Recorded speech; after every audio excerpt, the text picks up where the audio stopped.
காஞ்சிபுரம் மாவட்டத்தில் சூதாட்டத்தில் ஈடுபட்ட இளைஞர்கள் மீது போலீசார் கடும் நடவடிக்கை எடுத்துள்ளனர். உத்திரமேரூரில் நடைபெற்ற இந்த சம்பவம் பரபரப்பை ஏற்படுத்தியுள்ளது. காஞ்சிபுரம் மாவட்டம் உத்திரமேரூர் அருகே உள்ள கம்மாளமூண்டி ஏரிக்கரை பகுதியில் பணம் வைத்து சூதாட்டம் நடைபெறுவதாக போலீசாருக்கு ரகசிய தகவல் கிடைத்தது. இதையடுத்து டிஎஸ்பி ராதாகிருஷ்ணன் தலைமையிலான போலீசார் உடனடியாக சம்பவ இடத்திற்கு விரைந்து சென்றனர்.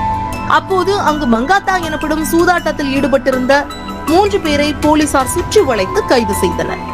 கீழ்நர்மா பகுதியைச் சேர்ந்த ஐயப்பன், குமாரவாடி பகுதியைச் சேர்ந்த பகதூஷா, கீழ்கொடுங்காலூர் கன்னிகாபுரம் பகுதியைச் சேர்ந்த லட்சுமணன் உள்ளிட்ட 3 பேர் கைது செய்யப்பட்டுள்ளனர். கைது செய்யப்பட்டவர்களிடமிருந்து ராயல் என்ஃபீல்ட் புல்லட் உட்பட 5 இருசக்கர வாகனங்கள் பறிமுதல் செய்யப்பட்டுள்ளன. மேலும் 3 மீது 3 பிரிவுகளின் கீழ் வழக்கு பதிவு செய்யப்பட்டு போலீசார் தீவிர விசாரணை மேற்கொண்டு வருகின்றனர். சட்டவிரோத செயல்களில் ஈடுபடுபவர்களுக்கு எதிராக போலீசார் தொடர்ந்து கண்காணிப்பை அதிகரித்துள்ளதாக தெரிவித்துள்ளனர். இதுபோன்ற சம்பவங்கள் மீண்டும் நடைபெறாமல் தடுக்கும் நடவடிக்கைகளும் தீவிரப்படுத்தப்பட்டுள்ளன.